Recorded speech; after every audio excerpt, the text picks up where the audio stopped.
morning students, welcome to your online classes. Class 4, this is a video for you and the subject is Knowledge Heap, a book of general knowledge volume 4. ये आपकी GK की book है and come at the lesson 27. Reference book is, बहुत से हमारे ऐसे subjects होते हैं या बहुत से ऐसे हमारे वर्क की चीज़ें होती हैं जिससे रिलेटेड अलग अलग बुक्स होती हैं। जैसे आपके हर सब्जेक्ट की एक अलग बुक होती है, उसी तरह से हमारे बहुत सी एक्टिविटीज़ भी होती हैं जिनके लिए कुछ अलग से बुक्स आती हैं, मैनुअल बुक्स आती हैं, जिसको देख करके हम उस चीज़ को ऑपरेट करना ईजी होता है और सीख जाते हैं। जैसे आप कभी कोई फ्रिज खरीदते हो, ओवन खरीदते हो, रेफ्रिजरेटर खरीदते हो, इवन कि आप कोई गाड़ी भी खरीदते हो तो आपको छोटी सी बुकलेट सी मिलती है जिसमें उसके मैकेनिज़्म के बारे में सारी चीज़ें होती हैं और आपको कभी कुछ डाउट हो तो आप उसमें देख करके how to start, how to use, how to maintain, इन चीज़ों को आप कर सकते हैं। तो इस तरह से होती हैं। तो इन बुक्स के अलग अलग नाम होते हैं, अलग अलग चीज़ों से रिलेटेड बुक्स के अलग अलग नाम होते हैं। तो देखिए ये है आपका come at the page number 41 and use your earphones to heard easily. A book to which you can get confirmed fact is a reference book.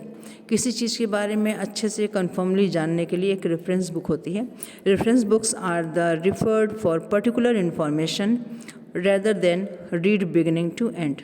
ठीक है, read the definitions and complete the name of the reference book. अब आपको lines पढ़नी है और आपको बताना है कि इससे रिलेटेड बुक को क्या बोलते हैं।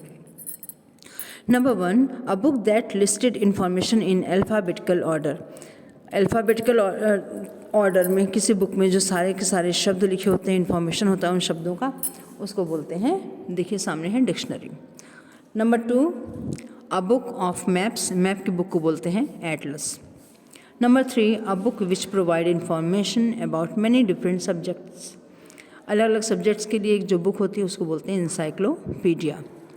Number 4, a single volume reference book of compact size that provides brief factuals. किसी चीज़ के बारे में एक ब्रीफ शॉर्टकट फैक्चुअल्स को बताने वाली बुक को बोलते हैं हैंडबुक। हैंडबुक एक छोटी सी उसी का स्वरूप होता है जिसमें एक कॉमन चीज़ें किसी चीज़ के बारे में लिखी होती हैं। Number 5, a book that contains list of words that have similar meanings. हर शब्दों की सिमिलर मीनिंग्स के लिए जो बुक होती है उसको बोलते हैं thesaurus. Number 6, a book published every year that tells you about what happened in a particular subject or activity. एक हर सब्जेक्ट ईयर के सब्जेक्ट या एक्टिविटी के लिए जो बुक पब्लिश होती है उसको बोलते हैं अल्मेनाक। Number 7, a book containing instructions for doing something, especially for operating a machine. किसी मशीन को ऑपरेट करने के लिए ख़ास तौर पे जो बुक बनती है इंस्ट्रक्शंस की उसको बोलते हैं मैनुअल्स। मैनुअल में आप देख करके किसी भी नए मशीन को एडजस्ट करना, लगाना और हैंडल करना कर सकते हो। Number 8, a book about a particular subject और टाइप ऑफ एक्टिविटी। एक्टिविटी की टाइप को बोलते हैं गाइड। किसी एक्टिविटी से रिलेटेड चीज़ों को आपको जानना है कि कैसे करते हैं तो उसके लिए होती है guide. Number 9 and the last, a systematic list of written works by an author or a given subjects or that share one or more common characteristics. एक कॉमन कैरेक्टरिस्टिक्स के लिए एक जो कुछ चीज़ों के लिए एक बुक होती है जो कि सिस्टमेटिक लिस्ट के रूप में होती है उसको बोलते हैं बिब्लियोग्राफी। तो ये सारी बुक्स के नाम हैं जो अलग अलग चीज़ों के लिए अलग, जैसे आपके सब्जेक्ट्स की बुक अलग हैं ऐसे ही बहुत सारी एक्टिविटीज़ की जो अलग बुक्स हैं उनके कुछ अलग नाम हैं जो कि आपके सामने ये हैं। तो आप एक लंबे से वाक्य के लिए एक छोटे से शब्द का भी यूज़ कर सकते हो। जैसे आपको टेलीफोन नंबर्स जानना है तो आप नहीं जानते हो किसी का तो बाय नेम से आप जान सकते हो, उसके लिए आप कहोगे आप डिक्शनरी ला के हो। या मैप्स के बारे में आपको जानना है तो आप उसके लिए एटलस की बुक लोगे, ना कि अपने सारे सब्जेक्ट्स की बुक को उठाएंगे।